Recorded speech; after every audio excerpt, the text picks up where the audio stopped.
Okay, 3, 2, 1. Oh my goodness. Good morning, good afternoon. Whatever it is for you, I hope you're having a fantastic day. My name is Zach Schomler.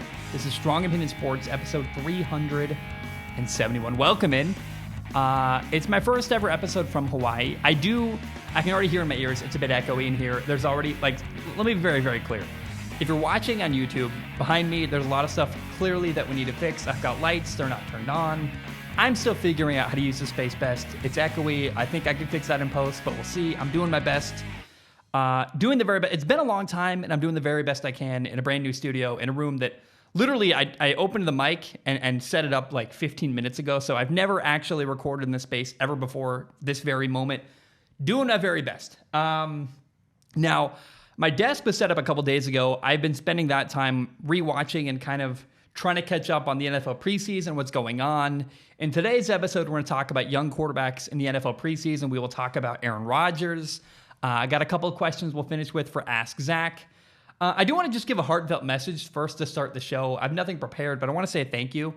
It's been insane, right? Moving across the ocean, literally over 2,000 miles you see a couple totes behind me if you're watching on YouTube. Like, all my stuff was in those totes, a couple suitcases, and we had our cats.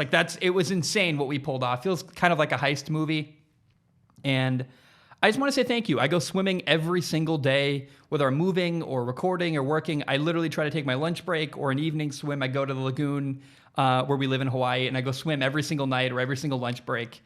And I am certainly not the richest man in the world by any account, but I think I might be the happiest. And I just want to say thank you. You guys made that possible. I live in the most wonderful place in the entire world. I'm so thankful to be here. We have a tiny apartment. It's everything we need and literally nothing else, but that's plenty for me, and I'm very, very happy. So I just want to say thank you so very much from the bottom of my heart. Thank you to you guys for supporting the show, making it possible for us to come here.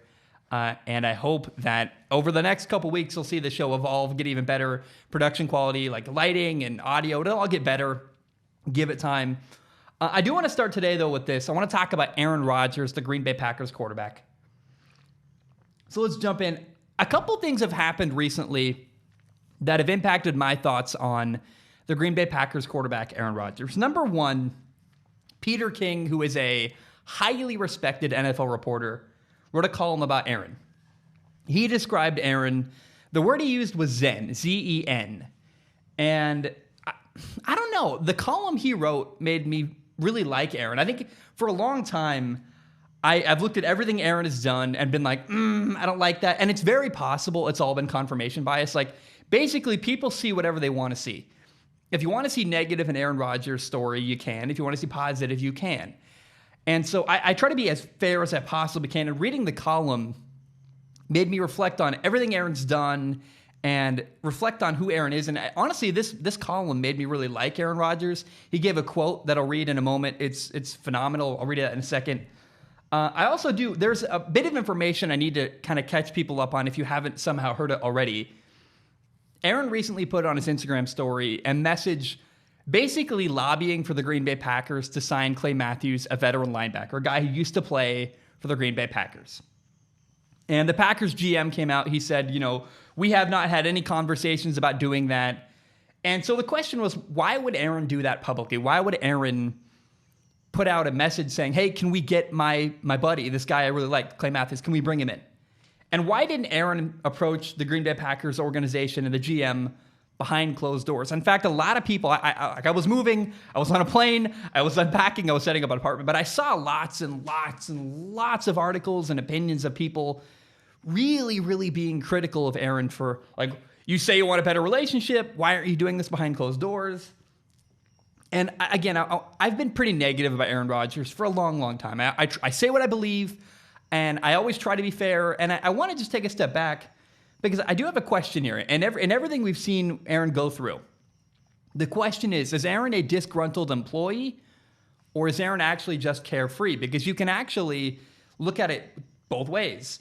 And a lot of people, again, highly criticized Aaron for lobbying on his Instagram story for the Packers to go get Clay Matthews.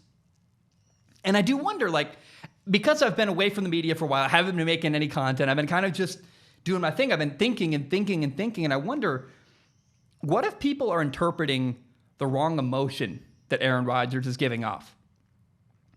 He may not be upset. It may be just a situation where he's like, YOLO, you only live once. Let's see what happens. Maybe if I try this, I get to bring in my buddy Clay Matthews. And it is also true if Aaron, Peter King described him as Zen.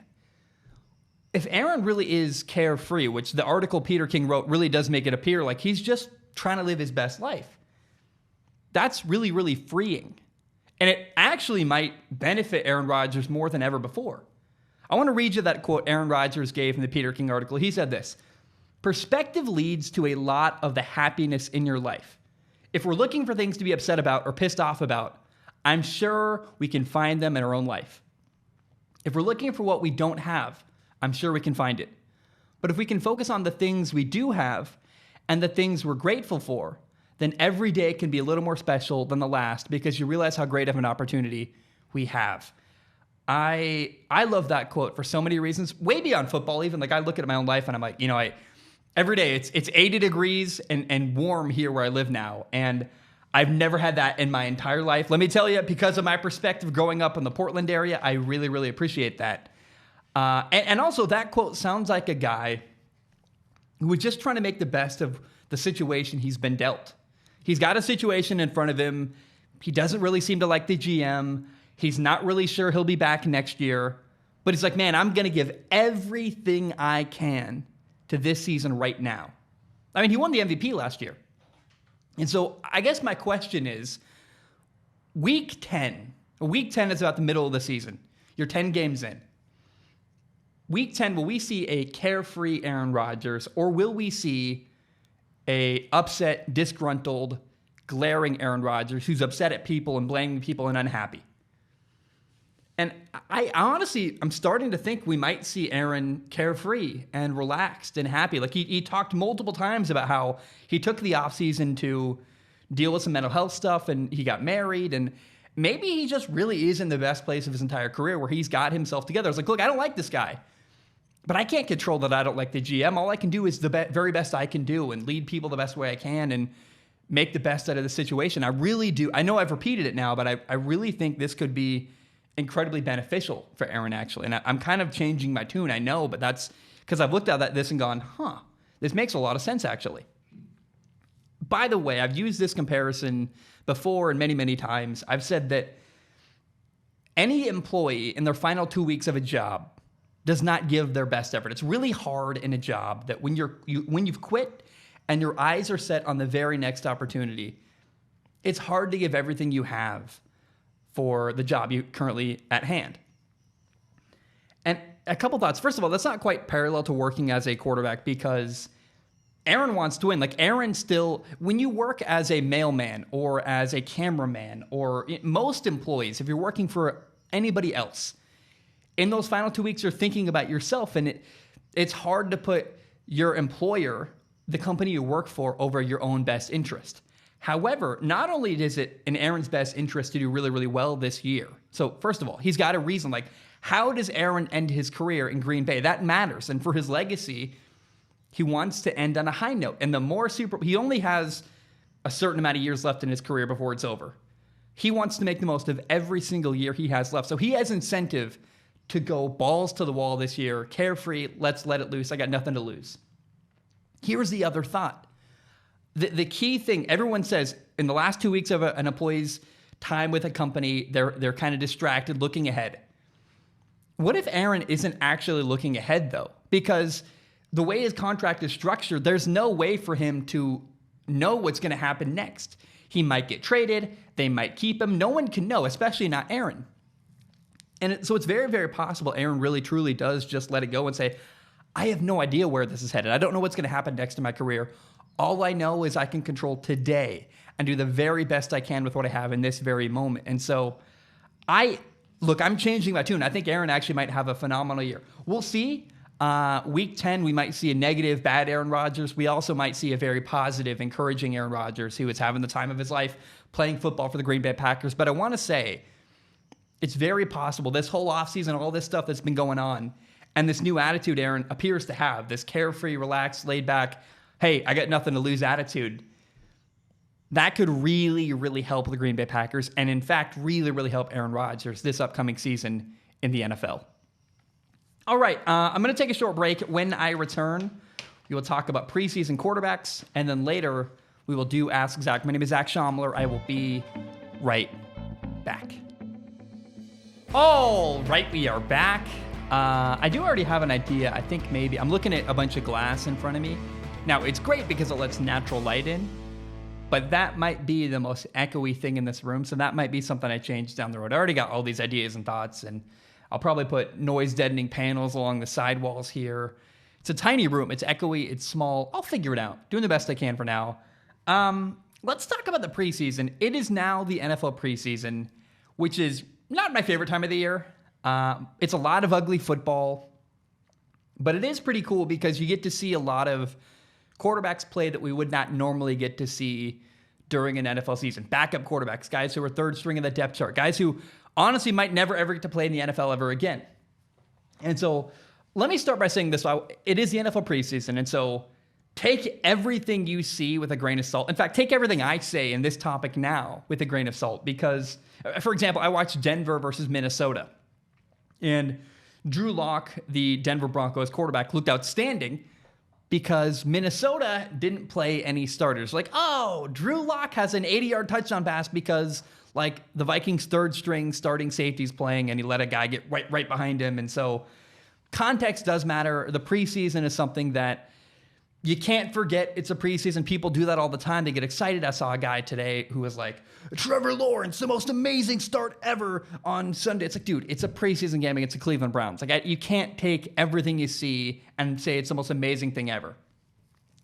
So, like, Denver starters beat the crap out of the Minnesota Vikings backups. Of course they did. But I do want to talk about the Denver Broncos quarterback battle in general because Drew Lock versus Teddy Bridgewater, I'll be honest, Drew Lock might win the starting quarterback job in Denver, and I did not see that coming.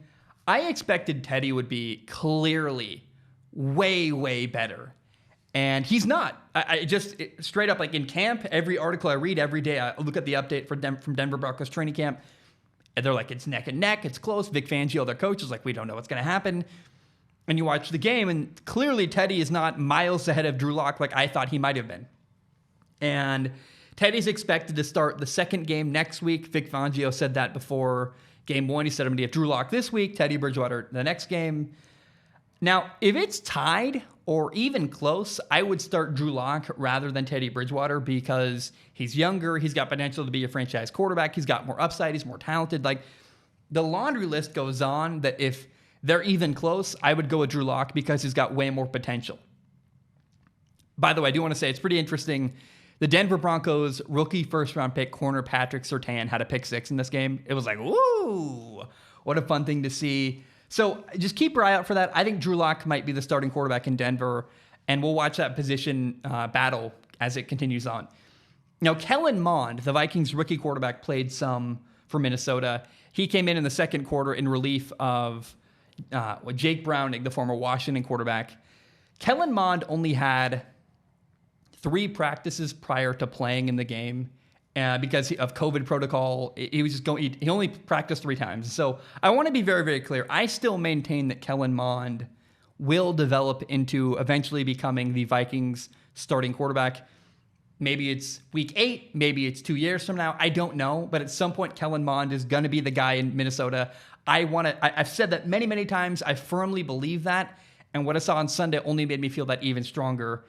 He was way better than Jake Browning, who had Jake Browning to the pick six I mentioned earlier to Patrick Surtain, and Kellen Mond looks really, really good. I think he's the guy eventually in Minnesota. I've also watched Dwayne Haskins play not 1, but 2 games for the Pittsburgh Steelers as their young quarterback. He's a former first-round pick who flamed out in Washington, got cut by Ron Rivera there last year. He played in the Hall of Fame game, then Dwayne Haskins played in preseason week 1. And Dwayne Haskins actually looks really pretty good. I'm actually very impressed. I am holding out hope that he actually eventually could become the guy to replace Big Ben and become the franchise quarterback in Pittsburgh. If Dwayne had been awful in the last 2 games, I'd give up on that. I'd say, no way, like, it's awful. But As he does well, he holds out hope for me that he could eventually develop and become the guy long-term there. He did go the wrong way on a handoff. That's not good. He had an interception that got dropped, but he also extended a play, threw a touchdown, did some really good stuff. Keep your eye on Dwayne Haskins. I'm still, again, holding out hope that he might develop and become the right guy. And the signs point to that being at least possible, and that's exciting to me.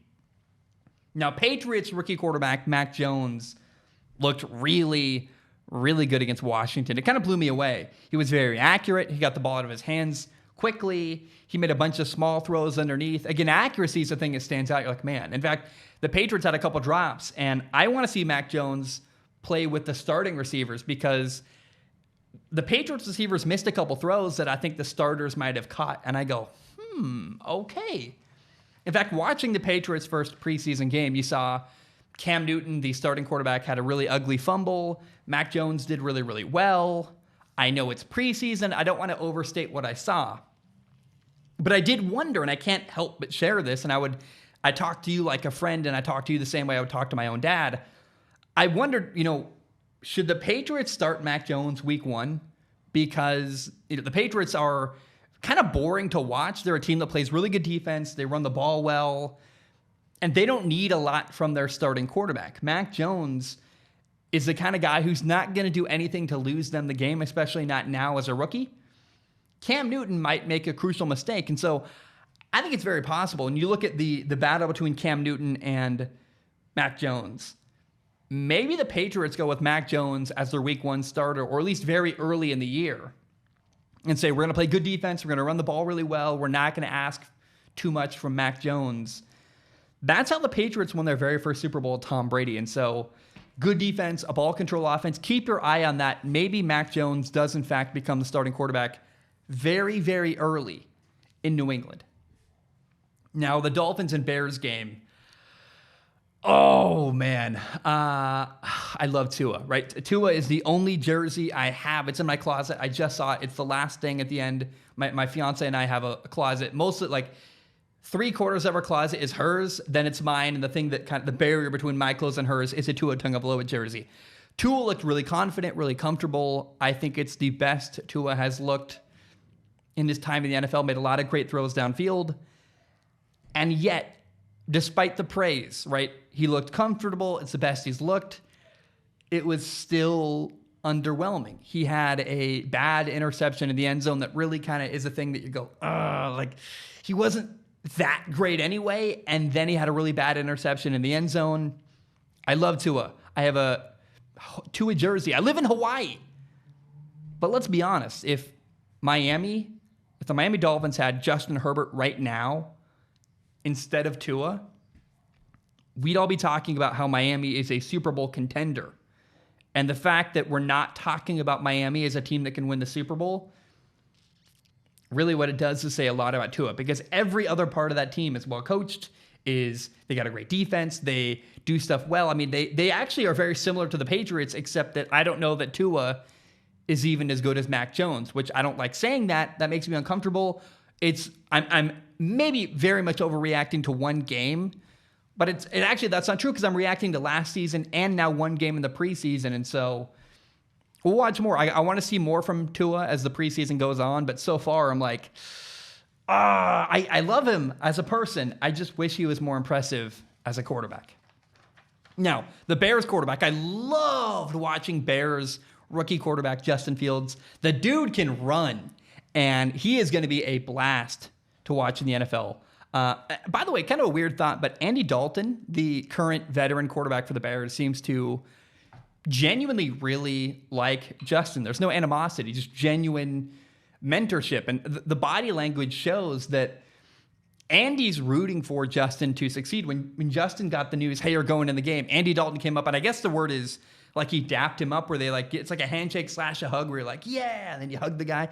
A one-arm hug, one-arm handshake. And it was just really cool. Like, clearly there's some passion and excitement. Andy's rooting for Justin.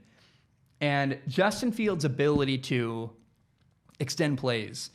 We already thought this coming in, but it's going to cause real big problems for defenses in the NFL, where he ran for a touchdown. He threw for a touchdown. He had a play where it looked like he was going to take off running, and then he pulls up and throws like a little 12-yard pass, and the corner's in a bind where do you stay with the receiver or do you attack the line of scrimmage to tackle Justin Fields? It's a no-win situation. So Justin Fields looked really, really good. One start, I don't want to overreact, but one start in the preseason, I'm like, I cannot wait to watch more Justin Fields. Now, Jets rookie quarterback Zach Wilson, he looked good. Threw a couple of slants, didn't play very much. He was 6 for 9 with 63 yards. Like, the story here is that Zach Wilson just did not play very much at all in preseason game number 1. I liked what I saw, but it's like, I can't really tell you much more. I watched what he did, but it was like, he throws a good ball. I mean, what else is there? Not much. Now, I was surprised that Taysom Hill started for New Orleans in preseason game 1, not Jameis Winston. Taysom Hill was solid. He had an interception, a play where receivers running across the field on a shallow crosser. Taysom Hill throws the ball, expecting him to keep running. The receiver throttles down and stops, and so that's just a miscommunication. Taysom Hill did have another interception later that got dropped. Now, Jameis Winston was not amazing either. I walked away going like, I don't really like either of these guys. I mean, Jameis Winston has a bigger arm. Taysom looks more polished. He's a better decision maker. Neither guy looks all that great in New Orleans. And honestly, I watched this game thinking, and the thought that came to my mind was, can you imagine if Aaron Rodgers went to New Orleans next year to play for the Saints? Like, financially, that could never happen. The Saints could not afford it, but to watch Sean Payton coaching Aaron Rodgers would be really, really fun. And so I guess my thought is that Taysom Hill and Jameis Winston do not either of them appear to be the long-term answer. Like, they'll be okay for this year. One of them will play and one of them will sit on the bench. Probably Taysom Hill will play.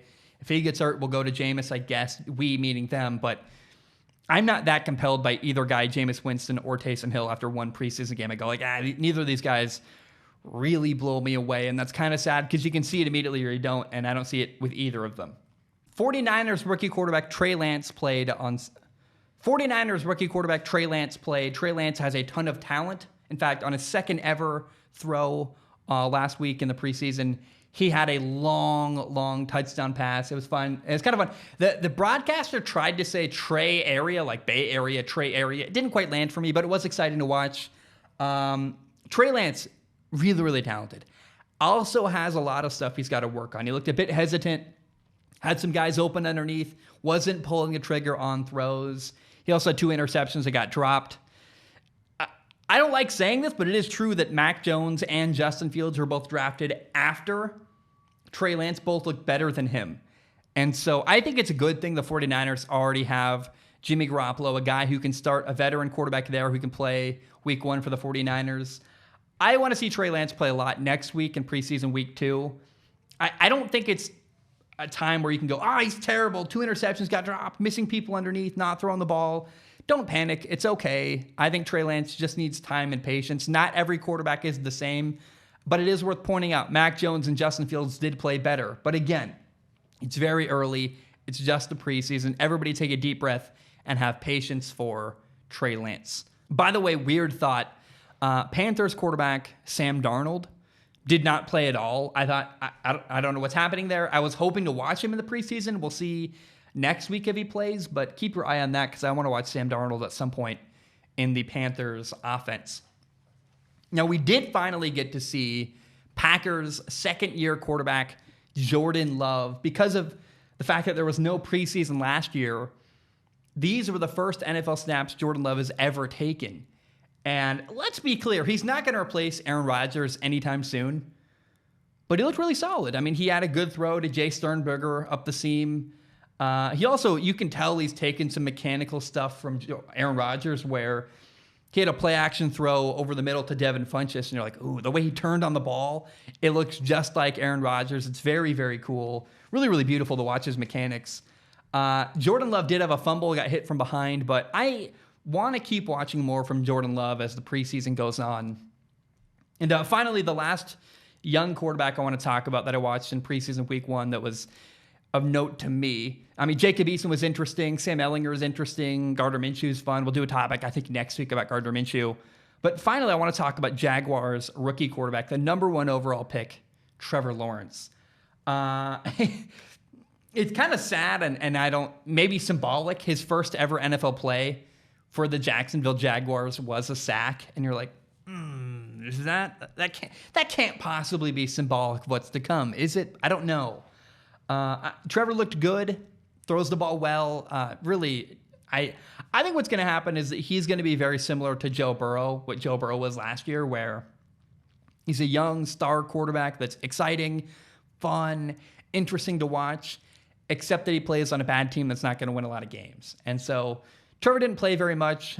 He did have an awesome throw to Marvin Jones, like on a deep corner. Great catch by Marvin Jones. That'll be a fun connection to watch as the year goes on. There's not no weapons in Jacksonville, but I think they're more of a team that's going to be exciting rather than a team that's going to be competitive. And it's still good that the Jaguars are going to be fun to watch. I just don't know that that's going to lead to them winning a lot of games this year either. Now, as we move to preseason week 2, there's a couple things I want to recommend you can look forward to watching. First of all, on Thursday, you have the Patriots at the Eagles. You get to watch more Mac Jones, the Patriots rookie quarterback. By the way, the Eagles quarterback situation is very, very interesting. You have Jalen Hurts, obviously the starting quarterback there. And then you have Joe Flacco and Nick Mullins behind him. And they're the two backups that have played. It's weird. They've played more and started more NFL games, Nick Mullins and Joe Flacco, each individually, than Jalen Hurts ever has in his NFL career. And so, and by the way, here's a weird thought. Nick Mullins is fine, had a kind of a bad game last week. Joe Flacco's a guy who, I'm going to let you into my thought. It's a weird thought. I want to share it, though. Joe Flacco's 19th all-time in passing yards. He has over 40,000 passing yards. He's a guy who had a good start to his career, won a Super Bowl, was a Super Bowl MVP, and now Joe Flacco's kind of a disgraced and forgotten quarterback. And I wonder if Joe Flacco could have any kind of a Kurt Warner story arc. Remember Kurt Warner won a Super Bowl at the Rams, kind of fell away. They replaced him with Mark Bolger. He went to New York, was the backup behind Eli Manning in New York. And eventually, as time went on, Kurt Warner hung around the NFL long enough to eventually become the starting quarterback in Arizona after Matt Leinart failed, and he took over the starting job and led them to a Super Bowl. They lost, but he still had a really good end to his career. I don't know that Joe Flacco loves football enough for this to happen, but I will point out that Joe Flacco's made a ton of money in his NFL career, and yet he's still playing. Like, he could walk away. If it was all about money for Joe Flacco, he would have retired already. So clearly Joe Flacco cares enough to keep playing. And I wonder if history does sometimes repeat itself. Could Joe Flacco ever eventually have a Kurt Warner-like story arc where he comes in and leads a team in a deep playoff run down the road at the end of his career unexpectedly? I don't know. That's a lot of stuff I just spewed at you, but that would be very, very interesting to me if Joe Flacco had a crazy story arc. Now, on Saturday, the Bills play at the Chicago Bears. That is Mitchell Trubisky, the Bears' backup quarterback, returning to Chicago. Now, Jake Fromm, I think, might be the best backup quarterback, not only in Buffalo, but maybe across the entire NFL. But it'll be fun to watch Mitchell Trubisky returning to Chicago. Plus, you get to watch more Justin Fields. That's always a good thing. He's very exciting, very fun to watch. Jets at Packers will be fun. That's more Jordan Love. That's more Zach Wilson. We can watch Tua Tagovailoa against Atlanta. We hope. I think he's going to play. I would expect he will play a lot, get some more reps, get some more experience under his belt. The Ravens at the Panthers. I would think Sam Darnold did not play in preseason week 1. I would think he's going to play in week 2. Keep your eye on that. Colts at Vikings will be really, really interesting because you have the Colts backup quarterback battle right now is really, really exciting between Jacob Eason and Sam Ehlinger. They're different, but they both have a lot of things that make them exciting. Sam Ehlinger is this passionate, good leader. Jacob Eason's got this incredible arm, so keep your eye on the Colts backup quarterback job. Not to mention Colts Vikings. You get to watch the Vikings rookie quarterback Kellen Mond. That'll be really, really fun. Broncos at Seahawks. Remember, the Broncos quarterback battle will continue in that game. Teddy Bridgewater is expected to start, but keep your eye. Who does better, Drew Lock or Teddy Bridgewater?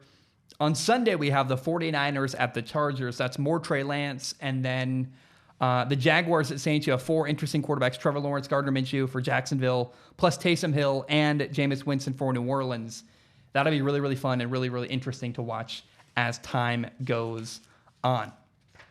All right, guys, my name is Zach Schaumler. I'm going to take a short break. I will be right back. When we return, we will do Ask Zach. All right, we are back. Hope we're doing very, very well. It is now time for my favorite part of the show. It's time for Ask Zach, the segment where I read questions from the audience. In case you do not know how it works, go to patreon.com/Zach Schaumler. You give $1 a month. You can give more if you want to. Please do. It literally helps pay my rent. But $1 a month gives you access to submit questions on Patreon. Now, my only guarantee is I'll look at every single question with my eyeballs. I do not guarantee to read your question on the show, but I pick the top couple. I read them at the end of every single show. I do want to give a very honest admission today. I prepared, I've been going and going and going. I looked at this and I picked the top couple that I felt like I could say something interesting about. And there are a couple that I shelved and put on a read later list because I'm like, that's a really interesting question. I want to give more thought and more time into answering it. I didn't want to there's a couple there I'm like, that's a really interesting question. It's just going to take a while for me to research and do some thought. So on my most recent submission on Patreon for Ask Zach, if you feel like, hey, he snubbed me, he didn't read my question, no problem. It's probably, if it's a good one, it's on a list somewhere. I favorite all the ones I like. So it's a little heart emoji on Patreon. So if I've hearted your question, I'm probably going to answer it down the road, but I wanted to give it some time and thought. So I want to put that out there. Please don't be upset. I'm only reading, I think, 5 questions today. And so let you know, I got more down the road coming from that long thread I really, really liked. I'm stupid. I got to open my phone and open Patreon's questions. I got to say, I really, really, I think the natural lighting is kind of good. I don't know that I'm going to do it every time. I think I might do I got some lights here that I can do warming and darkening, and I'm pretty excited about. They're LED lights, and they're pretty good. But anyway, that was me biding time, trying to open them. Anyway, let me read question number 1. Joshua writes in, he says, how much do you pay attention to training camp videos and camp reports of players, especially rookies? A lot of information is dumped during this time as we are all starved for football content, and it's hard to sift through everything.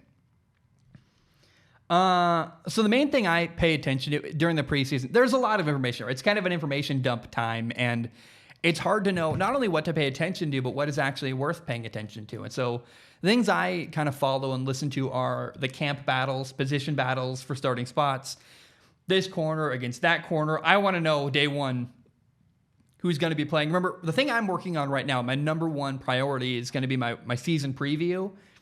And so I'm just gathering as much information on every single team as I possibly can, and trying to pay attention who's doing really well. If there's a guy who's standout player, Pat Freiermuth is doing really, really well in Steelers camp. So that would be something I would probably include in my season preview. I also want to pay attention to injury reports. If a guy tears his ACL, I want to take note of that and not forget to mention that. Like if I'm talking about the Atlanta Falcons and their star receiver tears his ACL, and then I do a season preview going, I can't wait to watch that star receiver. And then everyone's like, wait, he's injured. I'm like, oh, dang it, I missed that. So I'm really trying to pay attention to details like that. Any detail that can be added and used later for my season preview, that's what I'm most paying attention to right now at this time of the year. Alex writes in, he says, Zach, the NFL has come out and said that they will be cracking down on taunting. They're also taking it a step further by saying that fines and even suspensions could be in play. How do you believe this will affect the game? What are your thoughts on this? Cheers. Oh, man. It's entertainment. Like, the NFL is a league designed to entertain fans and entertain people. So taunting should be allowed. I hate all these celebration penalties and taunting penalties. If you can't handle getting taunted, then play better. It's very simple. The better you are, the more you can get away with. And so I don't know that they should crack down on taunting. That's stupid. Like, I don't know. I probably shouldn't say that I should. The kids, you got to set a good example for the kids. But also, I like taunting. If a guy has a big touchdown and he kind of makes fun of the corner, like, haha, like, you suck. I don't mind that. I like some trash talk. And so, while it's probably not like the most politically correct answer, I'm probably supposed to say, well, you got to set a good example. I know that's what I'm supposed to say. It's not authentic to me. I really like when people talk smack. I think it's fun. It's interesting. Like, we all watch football because we like it and we want entertainment. And so I wish the NFL and every sports league would kind of lean into that. Like in high school football, no one's watching for entertainment. In college football, people are. We're seeing some changes there. But the NFL especially, man, that is a league that people watch the same way they watch a TV show or a movie. Like, that's entertainment, and I wish it was viewed that way by the league as well. Okay, Logan writes in. It's a long one. I try to give you a good answer here. He says, oh, man. Logan says, Zach Shack in Oahu, how are Yohu? That's a rough one, Logan, but you tried your best. Brother, I always shoot straight with the Florida/Jaguars questions, but I've got an advice question this time, my brother. Tomorrow is my first day of college classes. Well, I've already gotten my AA online at a community college when I was in high school, but tomorrow is my first day being in a college classroom in a big institution. He says, Troy University. And if you've got any advice on getting through college, hit me with it. I'm 5 hours from home, don't know many people, I'm introverted, so I'm not sure how to make friends that well. To make it worse, since I'm a freshman with an AA, I'll be the lone freshman in a class of juniors. Any tips? That is it. First of all, Logan, there's programs where you can go to community college for free in high school.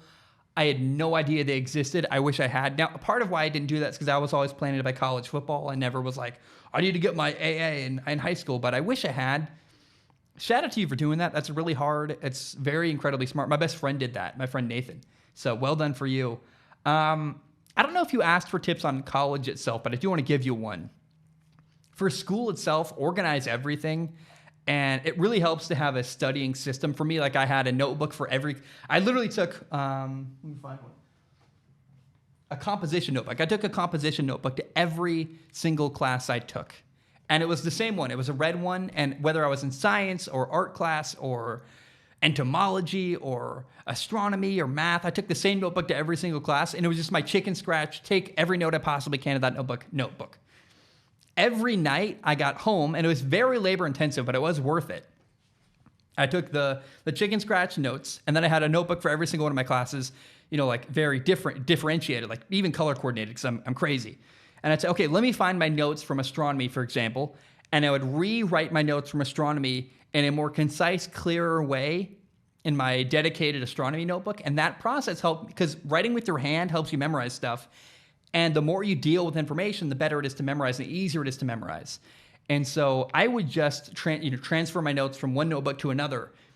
That process helped me learn everything. Then every night I'd go back through my notebook and just skim through it, trying to memorize like start to finish. Literally, it takes like 10 minutes to go, okay, yeah, this note, that note, that's just kind of skimming through to make sure I had retained the information I'd previously learned in the class. It sounds like a lot of work, and it was. But if you do that work, you'll never have problem. You'll never need to cram for a test, nothing like that. That really, really helped me. And you may not use my system, but use whatever system you can find that helps you best effectively and efficiently prepare for your classes, because studying is not that. If you do like 10 minutes of studying a day, it can save you 10 hours of cramming later down the road. So continue to deal with all the information you've learned, and just the more you can revisit the information you've learned in the class, the less you're going to have to cram and study for later. So that's one thing. Number two, Logan, you're at Troy. You're 18, I would assume, because you sound like you graduated high school. Do everything. Do everything you possibly can. It's crazy how much there is to do on a college campus. Probably less with COVID, but whether it's ultimate frisbee, ice cream stuff, movie night, there are things I wish I could do now as an adult that were free to me in college that I didn't even take advantage of. And I'm like, So I would just encourage you. You're at a massive university. I think part of why people look back at college and go, oh, best time of my life, is because they had all these possibilities. And so I would just encourage you, do everything you possibly can, every activity. Don't do crazy drugs, but But don't just say yes to as much as you possibly can. Go have fun. Go to movie night. Go play ultimate frisbee.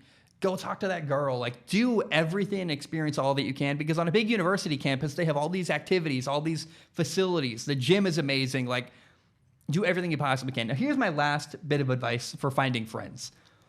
Number one, be yourself. You don't want to have friends that you have to pretend to be something you're not all the time around. So be yourself.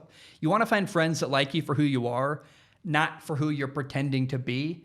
Now, make an effort, though. Don't be afraid of rejection. Go say hi to people. And then don't be discouraged by rejection. Where if someone says, So you try to be friends with someone, it just doesn't work. Okay, that's one person out of like how many? Like, how many people go to Troy University? Probably thousands.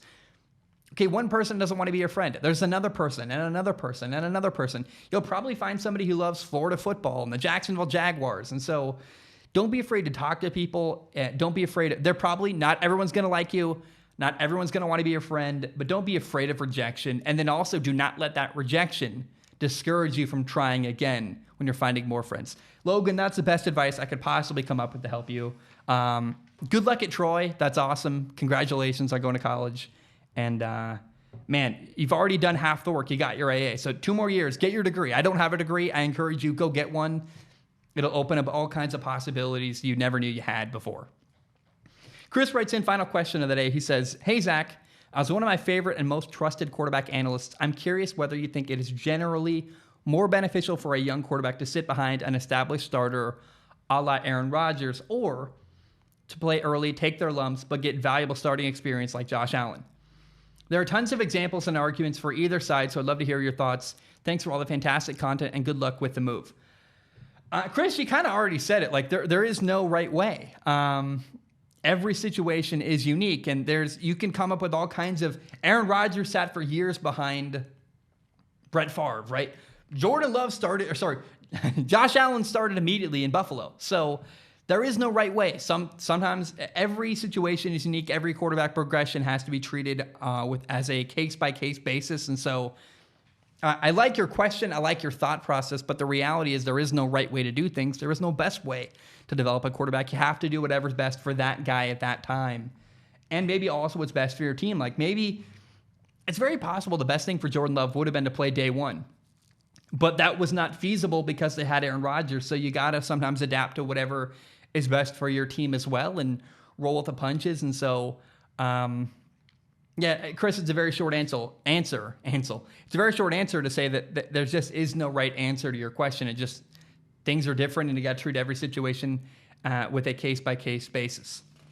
Okay, I want to acknowledge a couple things I thought I might cover in this episode that I'm not going to be able to, and I'm not going to dive deeply into. There are things that were on my notebook and I was writing about, but I just couldn't. For example, number one is this: the Field of Dreams game looked phenomenal. It was the New York Yankees against the Chicago White Sox in Iowa in a cornfield. I'd never seen Field of Dreams. Actually, the movie concept kind of sounds not that interesting to me. It's about ghosts of baseball players. It sounds very weird, but people love it. And I got to say, the game got massive ratings. It had a crazy good ending. I watched the final inning on YouTube. I've watched the bottom of the ninth on YouTube. It was awesome. I love the idea. I was busy moving. I did not get to sit down and watch the entire game like I would have liked, but I want to acknowledge it because it looked and sounded like a really, really awesome idea. I hope Major League Baseball does more stuff like that down the road. Number 2, Hard Knocks. Hard Knocks, the Dallas Cowboys are the team featured on Hard Knocks this year. I watched about the first 15 minutes. I watched Dak Prescott talking about, his brother's suicide and how he was really having a hard time not being able to play football, the thing he loves. And my first thought there was, I understand how people can hate the Dallas Cowboys. That's fine. I do not really understand how anybody can hate Dak Prescott, their quarterback. He seems like a really good dude who seems like a really stand-up guy. I just don't know how you can root against. You can hate the team. I don't really understand how anybody hates the person. He seems like too good of a person to root against. But I actually did turn off Hard Knocks early. Part of it was I was stressed. I wanted to record. I wanted to get this out. I didn't want to watch 2 hours of Hard Knocks to try to catch up on the show. But first, they did a bit about Ezekiel Elliott wrapping a present for Dak Prescott. Then they did a segment about vasectomies. And I was like, look, this is not the sports content I want right now. I was looking for something interesting to talk about on the show, and vasectomies just did not seem like an interesting time. Like, I can't do this for 2 more hours. Maybe I'll come back to it. I probably will. I'll get bored some night before bed. I'll watch Hard Knocks and catch up on it. But for now, I'm just not. Hard Knocks is not something I'm going to dive deeply into because it just could not hold my attention long enough. And that makes me sad because I love Hard Knocks normally. I also the third thing I kind of wanted to talk about today that I really didn't get time to visit. Peyton Manning got enshrined in the NFL Hall of Fame. I haven't watched his Hall of Fame speech. In fact, if anybody wants to hear me talk about it, feel free to write in. I might still cover it, but I just haven't watched it yet. Everyone said it was a good watch. You can look it up on YouTube, I'm sure. It's also old news now. It's kind of come and gone, but I am interested in watching that at some point. I don't know if I'll cover it on the show, but I want to recommend anyone out there. Peyton Manning apparently gave a really interesting and fun Hall of Fame speech when with his induction to the Hall of Fame. And so I encourage anybody, if you're out there, feel free to look it up, go watch it. I would assume it's on YouTube. And that's something I didn't get to, but thought about potentially covering on today's episode. Guys, that's all I have. The next episode will not be a long wait until then. I'm working on film analysis stuff still. I'm working on my season preview. I'm also trying to watch preseason stuff. My brother's actually in town in Hawaii right now. I want to see him tomorrow. Going to go kayaking with him. But I'm doing the best I can. The next episode will come probably next week, Monday or Tuesday. Until then, I love you. I appreciate you. But bam, we are done.